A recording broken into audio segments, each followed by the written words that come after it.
Bienvenue dans cette nouvelle édition du Non-Stop Info. Au sommaire, l'opposant congolais Guy Brice Parfait Kolela, arrivé deuxième à la présidentielle du 20 mars, dit reconnaître le verdict de la Cour constitutionnelle. Il a appelé ce mercredi ses partisans à accepter les résultats officiels du scrutin. Charles Blé Goudet, l'ancien ministre de la Jeunesse ivoirienne, actuellement détenu à la Cour pénale internationale, sort un livre témoignage. Il y retrace son parcours de la crise post-électorale à son transfert à la CPI. Et l'assainissement des finances publiques reste un défi au Tchad. Le gouvernement a pourtant engagé de nombreuses réformes, notamment dans la gestion des ressources pétrolières. L'opposant congolais Guy Brice Parfait Kolela, arrivé deuxième à la présidentielle du 20 mars, a appelé ce mercredi ses partisans à accepter les résultats officiels du scrutin. Il dit reconnaître le verdict de la Cour constitutionnelle, même s'il estime que l'élection a été entachée de graves irrégularités. Retour sur ces déclarations avec notre correspondant au Congo, Deva Panzou. C'est dans la cour de sa résidence de Bakongo que Parfait Kolela s'est exprimé devant la presse nationale et internationale au cours d'une conférence de presse ce mercredi 6 avril 2016. Parfait Kolela a nié avoir déposé sa requête hors délai comme l'avait annoncé la Cour constitutionnelle 24 heures avant. Toutefois, il respecte en tant que démocrate la décision de l'institution en charge du contentieux électoral. Non, nous n'avons pas déposé notre requête hors délai. Ceci dit, sans vouloir verser dans la polémique, le juge en charge du contentieux électoral a dit son droit. Nous respectons cette décision. Mais allons toutefois nous concerter avec nos conseils juridiques afin de savoir si un recours devant la Cour africaine de justice est possible.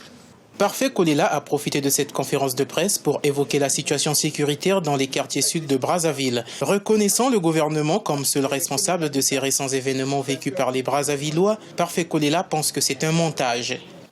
Nous condamnons fermement toute forme de violence d'où qu'elle vienne. Et nous disons que c'est un montage. Et ce, afin de tuer dans l'œuf toute contestation qui viendrait de la proclamation des résultats définitifs de l'élection présidentielle. La situation d'aujourd'hui ne permet pas de déceler le vrai du faux. C'est pourquoi nous exigeons la mise en place d'une commission d'enquête impartiale composé d'experts nationaux et internationaux pour mettre la lumière sur ce tragique événement.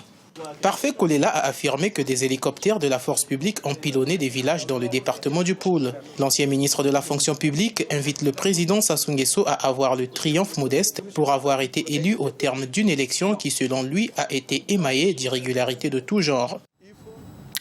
Au Bénin, le nouveau président Patrice Talon, investi ce mercredi dans ses fonctions, a dévoilé son gouvernement.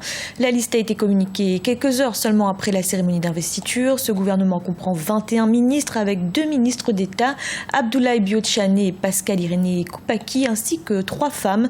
À noter également que 3 ministères sont dédiés à l'enseignement et qu'il n'y a pas de premier ministre dans ce nouveau gouvernement. En Afrique du Sud, la société civile prend le relais de l'opposition qui a échoué à destituer le président Jacob Zuma. Mardi, le Parlement a en effet rejeté une motion de censure contre le chef de l'État, reconnu coupable par la Cour constitutionnelle d'avoir refusé de rembourser l'argent public utilisé pour sa résidence privée. Mercredi, des mouvements de la société civile, mais aussi des syndicats et des responsables religieux se sont réunis, tous d'accord pour une démission du président. De l'enfer, je reviendrai. Voilà le titre du livre signé par Charles Blé Goudet, ancien ministre de la Jeunesse ivoirienne, actuellement détenu à la Cour pénale internationale et en attente de la reprise de son procès. Un livre témoignage de ce qu'il qualifie d'enfer personnel, de la crise post-électorale à son transfert à la CPI. Olivia Iré-Debré. Charles Blé Goudet, ancien ministre de la Jeunesse ivoirienne, sort un livre témoignage qui retrace son parcours politique suite à la crise post-électorale en Côte d'Ivoire. Alors que son procès aux côtés de l'ancien président Laurent Gbagbo, ouvert depuis le 28 janvier 2016, a été suspendu en mars dernier de la prison de La Haye où il est poursuivi pour crimes contre l'humanité, Charles Blé Goudet sort un livre intitulé « De l'enfer, je reviendrai ». Dans cet ouvrage, écrit en collaboration avec son avocat, maître Seri Zokou, l'ex-leader des Jeunes Patriotes dévoile sa vérité sur ce qu'il appelle son enfer personnel. De son exil au Ghana en janvier 2013 à sa détention à Abidjan jusqu'à son déferrement à la Cour pénale internationale en mars 2014. L'enfer, c'était aussi cette vie en exil, loin des siens, sans savoir ce qu'il vivait. Et l'enfer, ça a été cette irruption un jour, là où il se cachait, par de policiers ghanéens qui l'ont pris et livré comme un colis à ceux qui le considéraient comme ses pires ennemis. Et l'enfer, c'est ce qu'il a vécu en Côte d'Ivoire durant sa détention. La Cour pénale internationale a annoncé la reprise du procès de l'ancien président Laurent Gbagbo et son ex-bras droit Charles Blé Goudet pour le 9 mai 2016. Ses avocats se disent très satisfaits jusqu'ici du déroulement de ce procès au vu de la faiblesse des preuves et des diverses défaillances des témoins présentés par l'accusation. On attendait que l'accusation fournisse enfin les preuves de ce qu'elle avait affirmé depuis et qui a conduit 2 personnes en prison depuis 5 ans. Et finalement, on est tenté de dire tout ça pour ça. Le dernier témoin qui a témoigné à visage ouvert, qui en réalité était venu comme témoin à charge et qui s'est transformé finalement en témoin des charges pour la défense et à témoin à surcharge pour l'accusation. Notre défense est très claire. Elle va continuer de s'articuler sur la question de la justice et de la vérité.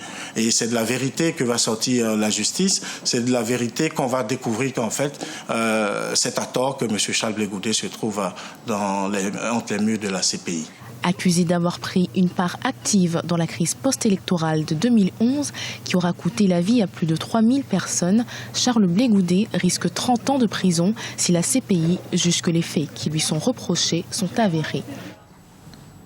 Dans l'actualité également, l'Angola se tourne vers le Fonds monétaire international. Le pays dont l'économie est plombée par la chute des cours mondiaux du pétrole doit commencer les discussions prochainement avec le FMI. Le plan d'aide devrait être conditionné à des mesures d'économie qui pourraient s'étaler sur 3 ans. Au Tchad, l'assainissement des finances publiques est une priorité du gouvernement. Plusieurs réformes ont été engagées dans ce sens ces dernières années. Pourtant, la situation demande encore à être améliorée, notamment dans la gestion des ressources pétrolières. Un reportage de notre correspondant Tchad Mahamad Ramdam commenté par Corinne Kandem. Le Tchad a commencé depuis 2003 l'exploitation de ses réserves pétrolières au sud. Comme la plupart des pays africains exportateurs d'or noir, la gestion de ces ressources suscite polémiques et controverses. Un des candidats des présidentielles appelle la patrimonialisation de l'État. Je ne dirais pas jusqu'à ce niveau-là, mais le problème c'est un laisser-aller. Il y a un déficit et une baisse de l'autorité de l'État qui fait que les gens s'adonnent d'une manière délibérée au bien public. Pour le gouvernement tchadien, l'assainissement des finances publiques est l'une des priorités pour le développement de l'économie. Alors, le pétrole, effectivement, joue un très grand rôle dans l'économie tchadienne. Nous avons plus de 80% du budget qui est basé sur le pétrole. Et c'est ce qui a soutenu les infrastructures que vous voyez aujourd'hui. Dès le début de l'exploitation du pétrole tchadien en 2003, le gouvernement a engagé plusieurs réformes pour améliorer la gestion des finances publiques.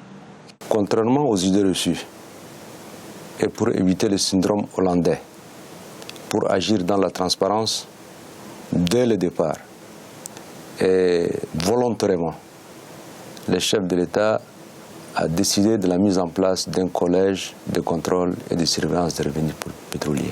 L'objectif, c'est la transparence. Mais pour certains observateurs, le gouvernement tchadien, après l'exploitation des ressources minières, a oublié d'investir dans d'autres secteurs économiques prioritaires du pays, comme l'élevage et l'agriculture. Et du sport, c'est Claude Leroy qui entraînera désormais les éperviers du Togo. Il a été nommé ce mercredi sélectionneur de l'équipe nationale togolaise de football pour un contrat de 3 ans qui court jusqu'à la Coupe d'Afrique des Nations 2019. Le Français remplacera Tom Saint-Fier, ex-entraîneur de la sélection nationale dont le contrat courait initialement jusqu'en 2017. C'était le journal de la rédaction. Merci de l'avoir suivi. Retrouvez dans un instant une nouvelle édition de l'information.